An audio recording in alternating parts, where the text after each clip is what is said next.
like landmines. We up in your shorty 'cause Welcome in, Yankees family. I'm your guy Gio, joined every week with my co-host Tyler. Tyler, how you feeling, brother? Not bad. How you doing, Gio? I think not too bad. Like I'm past the depression stage of my rehab here from the 2023 season. I'm past the denial stage. I'm in acceptance, and I'm moving towards finally getting into some movies again, starting to rewatch some TV shows that I like to watch every off season, and I'm starting to get off the crack a little bit of the so-called Yankees.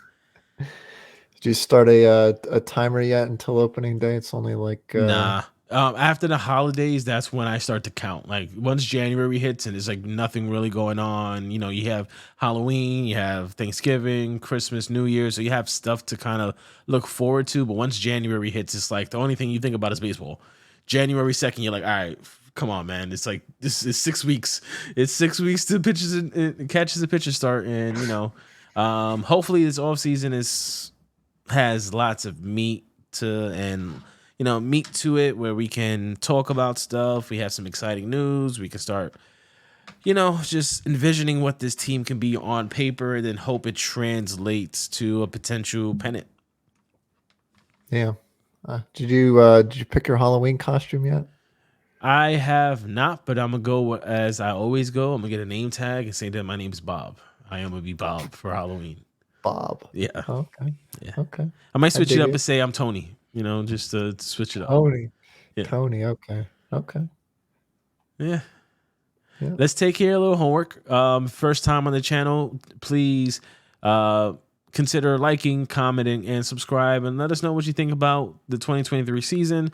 What do you guys think about the playoffs so far this season? We're going to touch on it, but we have a couple topics. This might be a shorter show than usual. Hal Steinbrenner spoke and talked about the 3-day meeting between the greatest minds in the world, the Yankee personnel, and they had some interesting topics. Tyler, I know you say you really didn't want to touch this. You've read the articles, you've read the quotes. I'm gonna read the quotes next, but just before I get into that, what was your initial thoughts of just the whole new conundrum of this situation is audit?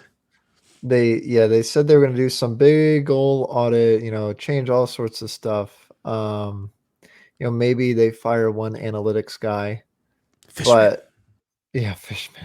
From what I've read and what they're saying, he has his guys that he always has, and they're maybe just gonna do a little bit of a attitude adjustment, which in my mind is probably just a little tiny, not even a slap on the wrist, like a little tiny, like less than a tap on the wrist, and you're like, guys, we gotta, instead of feeding them chocolate chip cookies, we gotta put a little peanut butter on there, something like that. I don't know, some bullshit.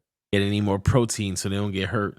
I feel like Hal Steinbrenner is taking the Rob Manfred approach of disciplining players when they do something wrong. Give them a pass and don't worry about it. Just tell me who did it, how you did it, so that you guys can never do it again. And when we'll get in trouble. But let's get into the quote. So in case anyone watching, you guys haven't seen it yet, heard it yet, or read it yet, here is some quick. It's a little wordy, so bear with me, and I'm dealing with a little cold, so I apologize in advance if I have to stop more often to breathe. Hal Steinbrenner said the Yankees will make quote-unquote changes. The Associated Press writes, Yankees owner Hal Steinbrenner says the team might make personnel changes after the 3-day meetings last week that followed New York's worst season in 3 decades. We are going to make some changes, he said. Some may be more subtle than others. Steinbrenner said Wednesday during an Invest of Sports conference, possibly personnel, but not necessarily personnel. The fuck? It could be practices. It could be the way that we communicate. He also goes on to say, at times the conversations got dicey, but it was respectful. The fuck? And the last one I want to say is that he asked the group to check Eagles at the door, and the topics that were discussed were player health, clubhouse culture, analytics, and scouting. I mean, it sounded like he was just watching every Yankee content. Any podcast that's on YouTube or Apple or Spotify that talks Yankees, it sounds like a carbon copy and paste of all the problems that the Yankees had: player health, the clubhouse culture, the analytics, and their scouting department. They're all trash. And why did it take, I don't know, 5 years to have these conversations? I don't know. I mean, he's kind of Captain Obvious. He's probably like, hey guys, we spent $90 million on guys who were in the injured list. Let's Mm-hmm. have them not get injured so much. Hey guys, we made some decisions that led to losses. Let's not make those decisions, and hopefully we win. And the list goes on and on. He's covering face. He's probably just going through the motions. He's collecting his like 600 mil in profit each year after he spends about 300 mil on the payroll. Yeah. It's still uh $500 million or so at least. And he inherited the team from his dad, and now it's his family's thing, and he never really has to work a day in his life. So he's just sitting through the meetings, bringing up the obvious things and kind of spewing out to the public what they not even what we want to hear. We want to have scapegoats, which is what they usually feed us. But I mean, it's like they already said already where they were gonna go to Boone and tell him to be a little more, you know, A little tougher. be a little tougher. Maybe a little warm milk instead of cold milk. I don't know. I don't know if Uh, that's tougher. I think the cold milk is tougher. You ever drink cold milk instead of the nice yes. warm milk? Yeah. No, he's gonna make them brush their teeth before they drink the cold milk. Oh man, that's rough. That tastes That is rough. nasty. Now he should That make them drink orange juice after they brush their teeth. It's the worst thing oh, in the world. that's gross. I agree with you, man. The only thing I would say, and just to make this conversation a little bit more interesting, because it's not necessarily disagreeing, but just just have some fun, right? Nothing much to talk about. I do like the fact that he is at least admitting publicly that there is issues within those four realms, right? We've seen it for the last couple seasons. There's clubhouse issues, and I think this season it came into a climactic, just public showing where you have Domingo Herman going to rehab and throwing fights in the clubhouse. You had everything seemed off. The medical staff with Rizzo misdiagnosing that. There was clearly problems in the clubhouse. Clearly, this for the last 4 or 5 years, guys can't stay on the field. What else did he say? Analytics. We've known for a long time, ever since Fishman has pretty much been a part of this Yankees. They went away systematically from left-handed power bats to right-handed power bats. And it's not even that, okay, yeah, you can have right-handed bats in Yankee Stadium and they could potentially, do well with the short portion right field if they go the other way. The problem with the analytic profile is that they have 9 of the same type of hitter. They're all 3 true outcomes: walk, strikeout, or home run. If you can walk all day. We've seen it plenty of times, bro. They'll walk 3 guys straight, bases loaded with no outs, strikeout, pop out.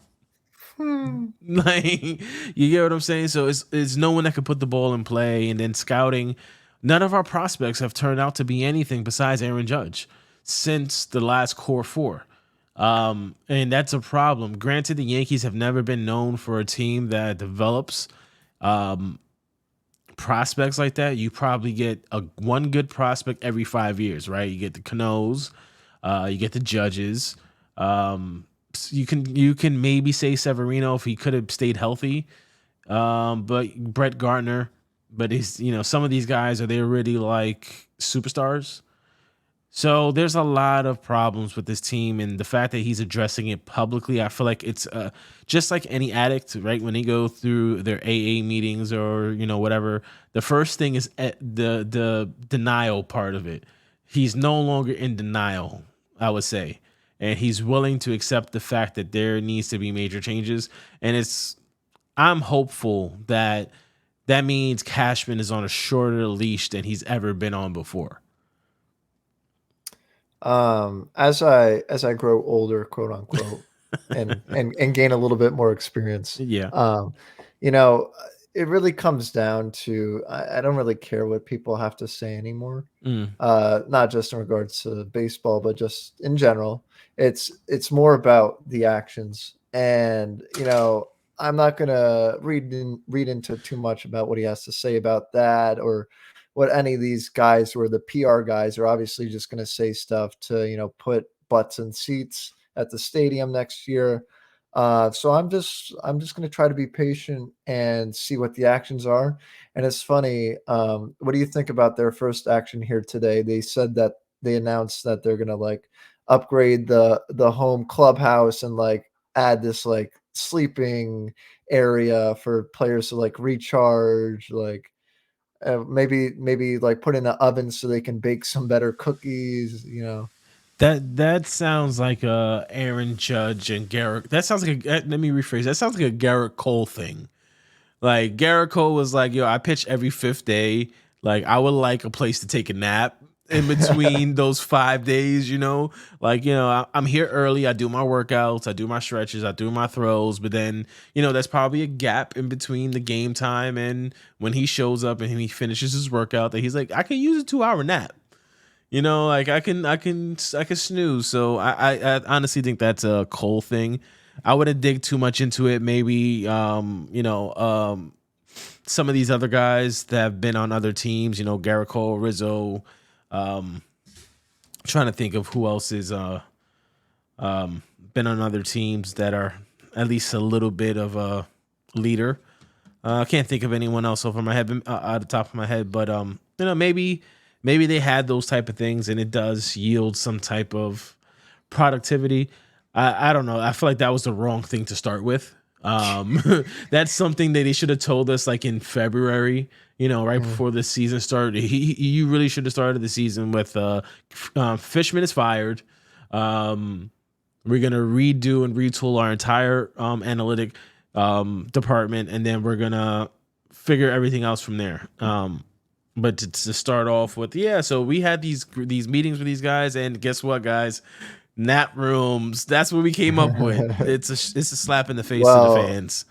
well, that's not as bad as next to the bar. They're making a little detox room to help out their guys after they get drunk.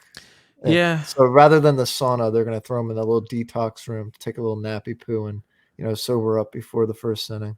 yeah, that could be another reason why Domingo was flipping out, because every time he got drunk, he couldn't find a place to nap. Like people were playing Madden tournaments on the couch when he was trying to fucking take a nap because he's drunk as shit. So this is why Aaron Judge was like, you know what? If we had a nap room, Domingo would still be here. I'd be mad too. To be So honest. Yeah. I know we're making light of bad situations, but I mean sometimes you just gotta laugh because some of the shit that comes out of Yankee universe is just fucking hilarious, and I hope that's not real. I've seen that whole nap room thing, and I think it is, but it is what it is. I just wish it wasn't the first thing that we heard that's going to change out of the clubhouse and the culture. No, actually, the first thing we did here was Boone getting tougher. So let me take that back before I get killed in the comments. Oh shit! Yeah. The first thing Look out for Boone. tough Boone. Oh shit! To touch on that real quick, because I don't think we talked about it last episode, and if we did, I apologize. I'll make mine quick. If you have to now get a manager that needs to be tougher, what was the point of firing Girardi? I still don't think Girardi would have lasted another 6 years, 7 years like Boone was now. But I really felt like after 2017, he deserved to come back 2018 to try to finish business. You were one game away from a World Series with a team that no one expected to even make the playoffs. So he had unfinished business. He deserved to take that team to the next step in 2018. And maybe you could have rode with Boone in 19. You know. Um, Yeah. Yeah, I mean, if Boone's your like Joe Torre, mm, I think they have to make a really good strategic hire for their bench coach. Maybe that's like a Buck Showalter type guy, maybe a guy who's a little tougher, maybe an older fella, kind of like that Don Zimmer type.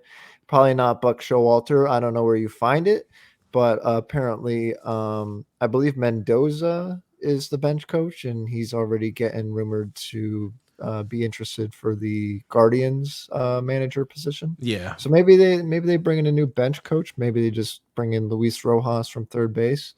But We need more veteran presence. I look at like Atlanta and think of like we need that type of, you know, coaching staff. Just Boone could be young and hip to the new metrics and the new style of managing, where you do need to protect your players to the media.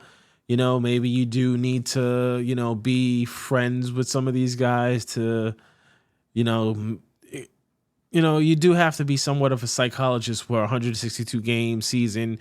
You are away from your family for 6 months of the regular season, and then 2 months in spring training, and then if you're fortunate to make it all the way to the end of the playoffs, that's another month. So you're away from your family for a lot, and you're with these guys for a lot. So I get that aspect of it. So maybe you need some drill sergeants to be the ones that enforce the locker room, that enforce the practice, that enforce the hustle, so that after they yell at him, Boone can come bring him to, come on, baby. You know, don't cry. Come here, come here. I know he was mean, but he was, you know, he was right. You should have hustled, Glaber. You know, you yeah, shouldn't just throw that ball away. You know better. It's all right. You got this. Good game. maybe that's a Willie Randolph type of guy. That's what I'm thinking. I don't know his personality. He's an old school player, but we do need some sort of enforcer to, reinforce. I don't think Boone teaches fundamentals, whether it's base running, defense. And, you look at the Astros, for example, they catch everything. The Twins, a couple of balls they hit there, Correa hit one like 109. I Hmm. mean, you're not catching that unless you're right there.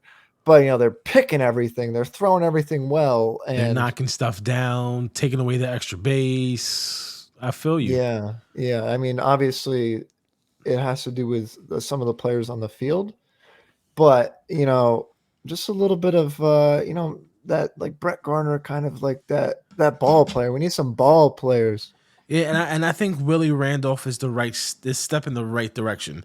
Like it's not going to happen overnight. I don't think in one off season you're going to be able to facelift the entire coaching staff to more veteran pieces around Boone. So you start with the bench coach, and Willie Randolph will be perfect, just because he was a captain before. He was a New York Yankee captain. He knows what it takes to win. He's won here before, and I have a sense that Willie has that no bullshit attitude, where it's like, all right, let's go. This whole, you know, we hang in our heads because we had a bad couple winnings. No, pick this shit up, and it's time to get back into this game. We need some of those guys. If you have a tough loss in the series, when you win the first two and you lose that third game and you don't complete the sweep, that when you're on the plane, he's like, that's not acceptable. You know what I'm saying? We don't we close series. We Mhm. sweep. If we have the opportunity to sweep, we're sweeping 9 times out of 10. So I think Willie Randolph is a good start, and then you start to, as more people become available, because every season yields more prospects, and then that's when you just continue to pluck away from other organizations, and you try to build a really good supporting staff for Boone. Um, let's jump in. Let's jump into the playoffs. We didn't get a chance to talk about our playoff prediction. So right now during the show and this recording, we're recording this as of October 11th. A lot of activity has already transpired. Let's start on the AL side, because the AL side is complete as of this recording, at least to the ALCS. Um, Wild card games one were the Minnesota Twins and the Blue Jays. Tampa Bay versus the Rangers. On the NL side was the Diamondbacks versus Milwaukee, and the Phillies versus the Marlins. To be honest, I wasn't really like nothing really. This playoffs didn't yell wow to me just from the teams that made it this season. You had the usual players, the Atlanta Dodgers, Philly, Houston, Tampa, Texas, Blue Jays, but nothing was really like, ooh, like this postseason is gonna be crazy. I think the only interesting part was that every wild card series was a sweep. What was your thoughts of the wild card series so far? That happened last Yeah, week. it was very underwhelming. Yeah. Um, you know, Toronto and Tampa, two pretty decent teams, both kicked out right away. I don't think Milwaukee was going to go very far, nor did I think Miami.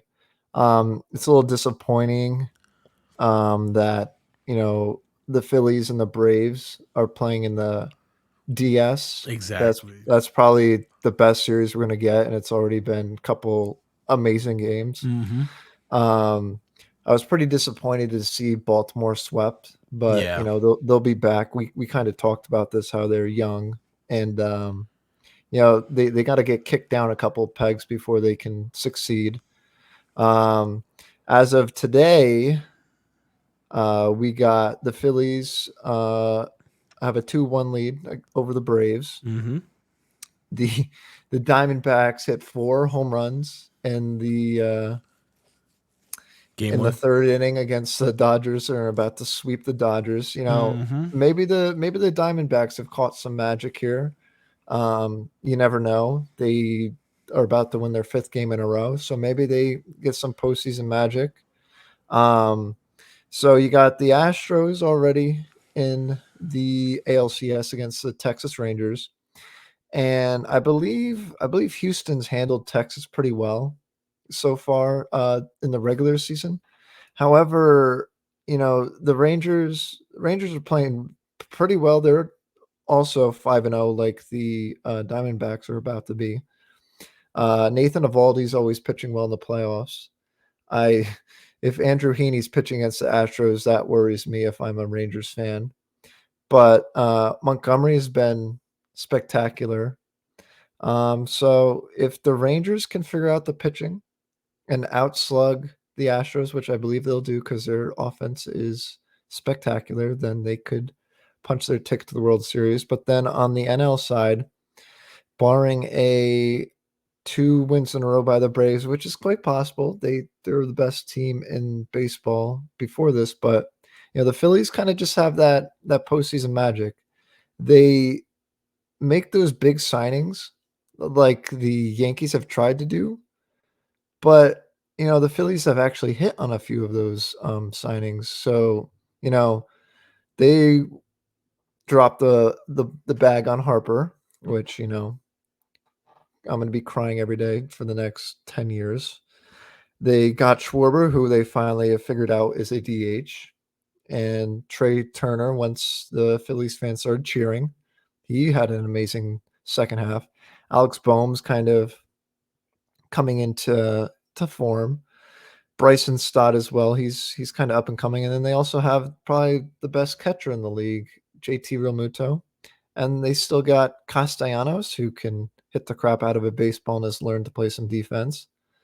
Brandon Marsh, he hit a home run today. And then Johan Rojas, kind of just a defensive first center fielder. But, the the Phillies, they have that kind of that 1-2 punch that you could put up against anybody. Zach Wheeler's over the last 2 years has been spectacular in the postseason. Like, I'd probably trust him almost over anybody. And then Aaron Nola also pitches really well in the postseason. So you got a 1-2 punch. And then they kind of did this last year and this year. They used Ranger Suarez, and he he's usually good for 4 or 5 innings, and then they kind of piece together with the bullpen. Their bullpen has a little bit more depth this year than last year. They do have Craig Kimbrell, who believe he's having a decent year once again. He's been up and down the last couple of years, but he's been up. Alvarado, Jeff Hoffman, Gregory Soto, Sir Anthony Dominguez, Strom, and they even have Lorenzen out there if they need some innings. So if the Phillies get hot like they did last year, I can really see them go into the World Series, and we could very well have a rematch of that Houston and Phillies World Series from last year. And of course, we're going to be rooting against the Astros because, after the Astros over everything. But, it's pretty like nonchalant postseason except for like the big moments with the big crowds. But, they gotta, if they want to keep team fans engaged, they're either going to have to find some way to get the Astros out of the postseason, or they're going to have to rework this wild card series with the 3 games and the team getting a bye, because it's not like football where like you get the bye week and the players are rested and they can, they're going to hit harder the next week. Baseball, they play every day, and so when you get 3 or 4 days off, it's really about who gets hot in October. So they'll probably stick with this one like this for another couple years. I think in the next 5 years, they'll probably add another team or two, which they've been talking about. And so if you add another team to each league, that's 16 teams in each league, of course. And then I think they'll rework the division so that there's 4 teams in each division, 4 divisions, and then either the top 1 or 2 teams in each division, or maybe they'll do like the top 6 teams and have the fifth and sixth team have like a 1 game wild card like they had previously. That'd be maybe one day way to do it, but I see them changing it up in the next couple years probably. And maybe next episode we'll talk about potential restructuring the MLB landscape, because there was last year when the CBA was going, there was a very interesting proposal that the owners rejected. But I love it that they went, like they were going like towards an NBA style bracket where there's just 2 leagues, East and West, and then you had the Yankees and the Mets in the same division, the Phillies in the same division, Atlanta in the same division. Mm, Like that would have been amazing to see, especially with the universal DH going away.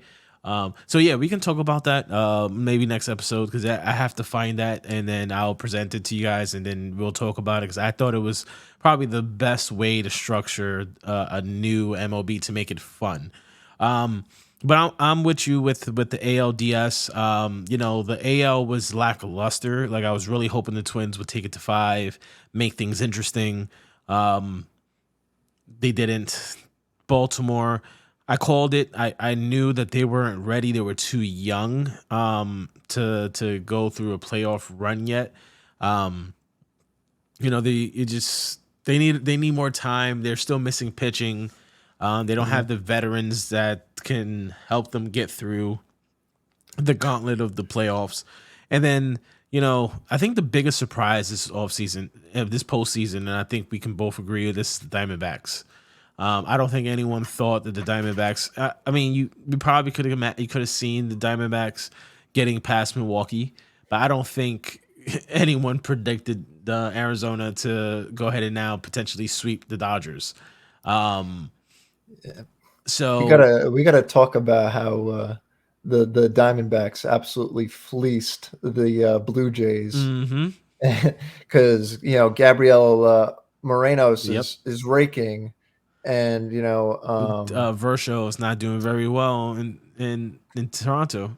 Gurriel's not doing bad. But I'll tell you what, Corbin Carroll, man, it's his rookie year, but that kid is special. hmm He's gonna win multiple MVP awards. And, he was a rookie, I think, after he played like maybe 20, 30 games last year. Yeah, And they gave him like an 8 year, 90 mil extension over the winter. And it was probably the smartest move they could have made. yeah, it was Um, smart. but yeah, I was just thinking when you mentioned that, if you combine the Orioles that with their young offensive core, with the Miami Marlins and their young pitching core, you'd have an amazing team Amazing for the team. next like 20 years. But Yeah. But maybe Baltimore's they'll gonna get there. I think once their owner realizes that they have the talent and they have the scouting and the player development to build hitters, major league quality hitters and potential MVP candidates and stuff like that, that they might just have to start spending some money on pitching.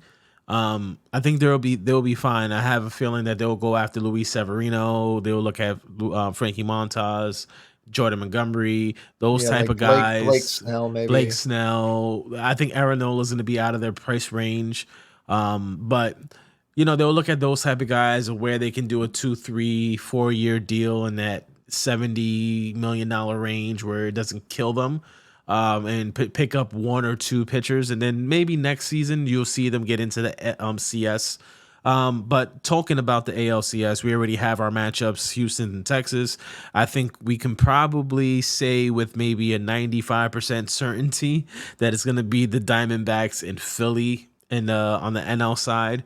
I got Philly in 6 versus the Diamondbacks, but the way that they've been playing, it wouldn't surprise me if they sneak in, and then you have a very interesting World Series of Texas Rangers versus the Arizona Diamondbacks.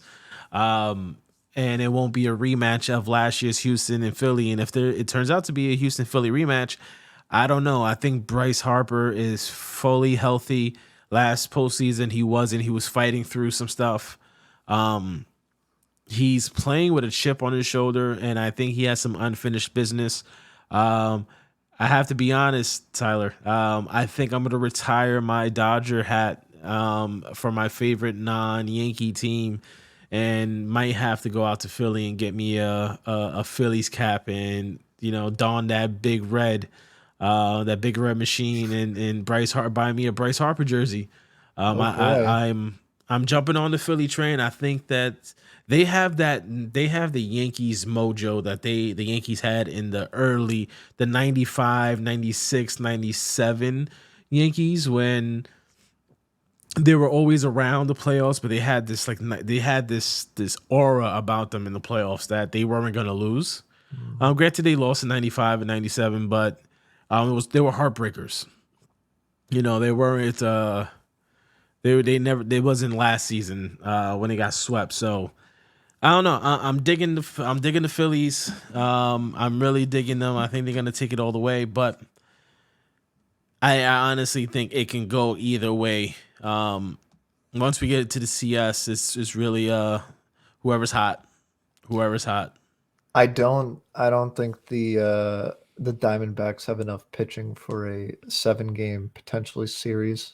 They've been using this Brandon fat guy PFAADT.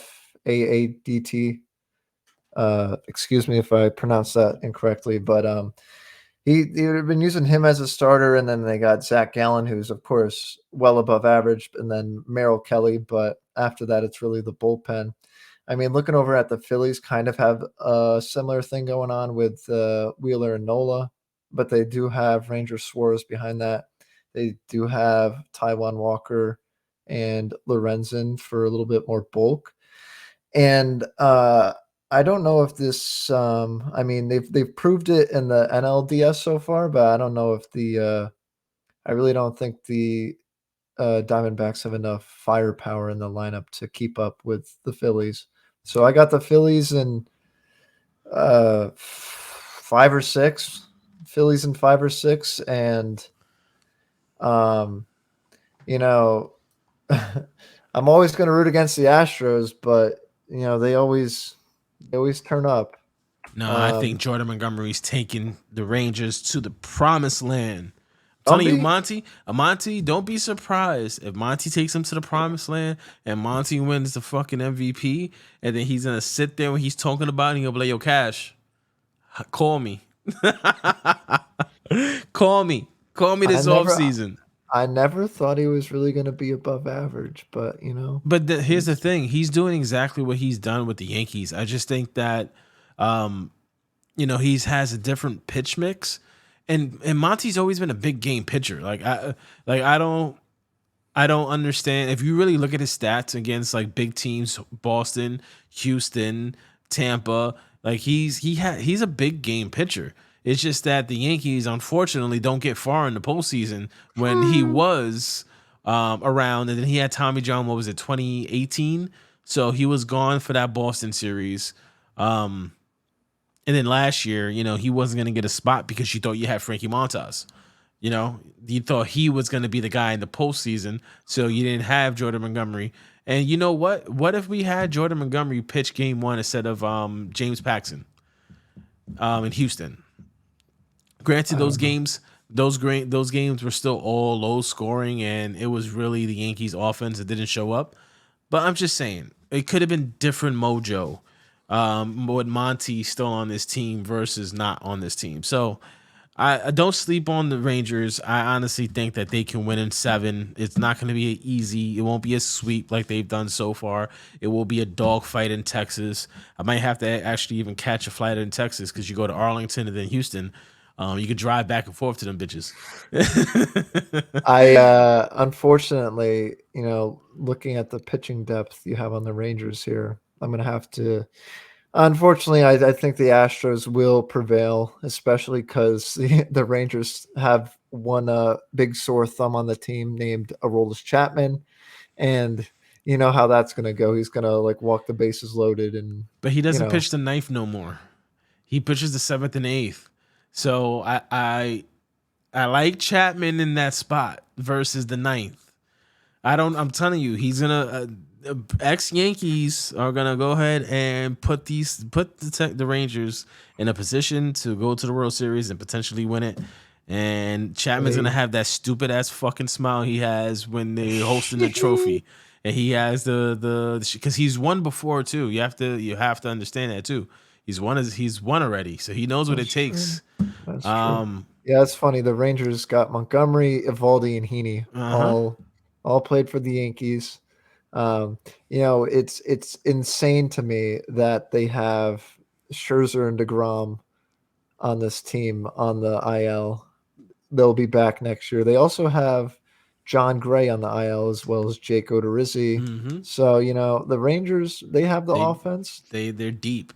They're deep. And they got Wyatt Langford, who is a top draft pick. He should be ready for next year. And, I don't think their payroll is still too high after even signing Seager and all these guys. So, they'll probably make another splash if they don't re-sign Monty. And, Rangers will be right back in it next year again. So, yeah, I'm telling you, heard it here first. Texas versus Philly. But yeah, that's our episode, guys. Let us know what you think of the postseason so far. Let us know who you think is gonna. We have around 4 teams left. We have potentially the Diamondbacks and Philly and Houston and Texas. Out of those 4 teams, what do you expect? Who do you expect to be in the playoffs? In the World Series, and who do you expect to win? I got Philly in 6, no matter who the opponent is. I'll take that too. Yeah, I got Philly. I'll take it. Whether it's Houston or Texas, I got the Phillies in 6. Bryce Harper, World Series MVP. Yes. I know I said Texas World Series. I was just going with it, and I was just feeling I wanted Monty to shove it for the Yankees, but my heart of hearts say Philly in 6, no matter who the opponent is. Okay, I dig it. All right, guys. Thank you for another great episode, Tyler. Yeah, we're gonna continue to hopefully get some breadcrumbs of what the Yankees are doing. Hopefully, we have some ideas of what these moves of personnel, but not maybe personnel, are. Some subtle changes. What are those subtle changes besides not nap pods and nap rooms? And Boone being tougher and not taking the kitchen out of Boone's office and now moving it down the hall to where it should be an actual kitchen. So yeah, we'll see what happens the next coming week, and hopefully we have Houston out of the playoffs by next episode. Thank you guys, and we'll see you on the next one. Peace.